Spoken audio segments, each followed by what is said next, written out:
Yo, what's cracking everyone? Eric Ship 111 here, and today I want to showcase what is, in my opinion, the best event lab creation in Forza Horizon 5 that is set in the country of Egypt. Now, there isn't just one Egypt race that is spectacular, but there's actually two. Now, just quickly though, Playground Games, I have recently unlocked the new Cadillac CT4 Blackwing, and there seems to be a small bug with this car.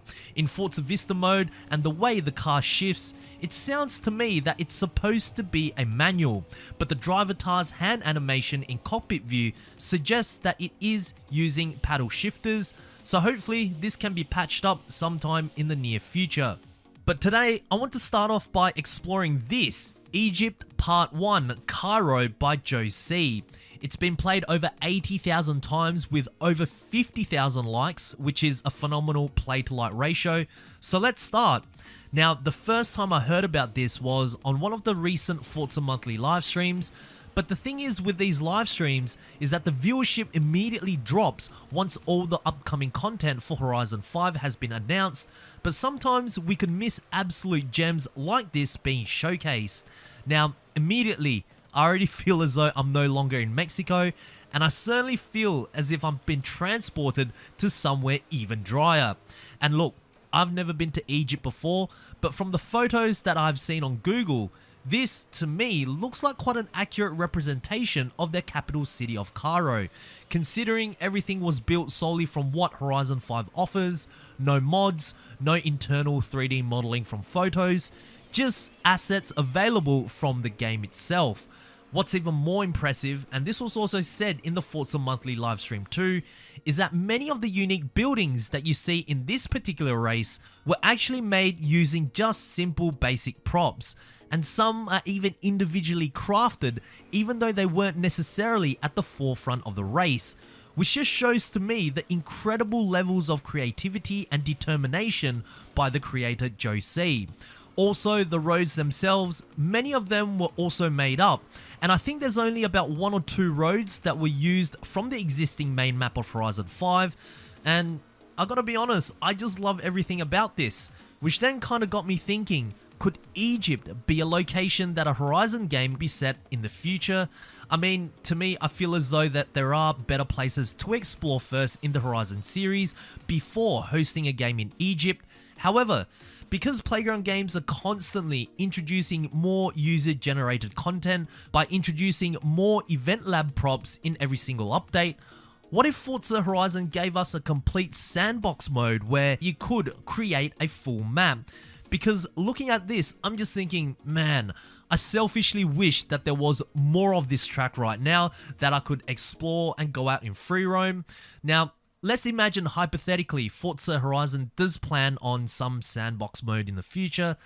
I don't think it will come anytime soon, as we all know with an event lab creation, there's a limited budget as to how much we can put in an individual creation, and I would imagine this to be almost at 100% budget for sure. What really impresses me the most is that this was done by one single individual. Imagine what 20, 50, or even 100 Joe C's could make. For anyone that hasn't tried this out as of yet, give it a try and you certainly would not be disappointed. Now, if you want to explore this map without any other driver tars, you can also do this race and choose any vehicle you want. Here, you can really explore the entire map without any interruptions, which I would strongly recommend just to see all the fine craftsmanship behind the creation. And of course, if you want to know how this area looked like on the main map, just simply quit the race and you'll realize just how empty this place actually was. So I did say in the beginning of this video that there will be a couple of Egypt races to showcase, and of course, the first race being part 1, well, there is a part 2 which is called Pyramids of Giza. Now, this one is not as popular as part 1, which I believe it should be, and also it was created by another user known as GT Deny. Now, I'm not sure if both of these races were released at the same time, but I do believe this Event Lab creation should have also been highlighted in the Forza Monthly livestream too. Now, unfortunately though, with this race, you are restricted to only using Extreme E cars. Now, there might be a very good reason for this by the user. However, I would have loved to have seen perhaps more car choices, as I'm not the biggest fan of Extreme E cars, but that's not really that important. What is important is the map.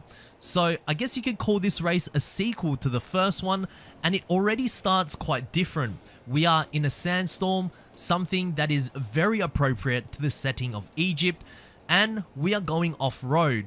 Now this time we can see the pyramids up close and personal, which we did get a glimpse of far away in the very first race. And again, I just love the way this track has been designed.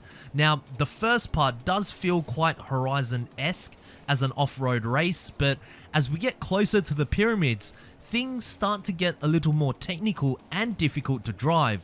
The turns get sharper and the road gets narrower. Now here is what shocked me. I was thinking, are we going to be driving up the pyramids for this race?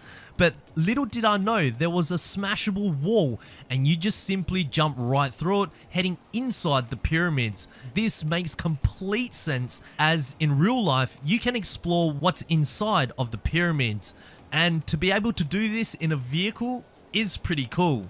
Now, even if Forza Horizon was to be set in Egypt, I'm not sure if the developers would be allowed or be granted to do something like this, but because this is an Event Lab creation, I guess that is the beauty, because there are really no limitations at all. Now, as the race progresses, the dust storm does settle down and it just ends up raining, but I will say driving the Extreme E cars inside the pyramids was quite a difficult task, as the corners were rather tight and the car was just so big. I was hitting walls very often, so if we had the option to do this race with maybe a smaller car, that would be great too. Now, much like the first Egypt race, you can tell that there's so much thought into building this Event Lab too, as just creating one pyramid with a track on the inside would have taken who knows how long. I know when I create something on Event Labs, 2 hours later, I've pretty much done nothing of significance. So again, the time put into this and the entire design is just simply amazing. And for sure, should get the same amount of exposure as the Part 1 race. And if you guys haven't tried this, I would suggest for all of you to give this a go. So yeah, I guess I just wanted to showcase these two Event Lab creations in today's video. A massive shout out to both Josie and GT Deny for making such incredible races, and it's really cool to see that users within the community can officially, using the stuff within the game, transform Forza Horizon 5 Mexico to somewhere completely different. Anyways, if you guys did enjoy today's video, please make sure to smash the thumbs up button, as it really does help me out. And of course, if you guys would like to stay up to date with everything Forza Horizon 5 related, be sure to subscribe, and I hope to see you guys in the next video. Peace.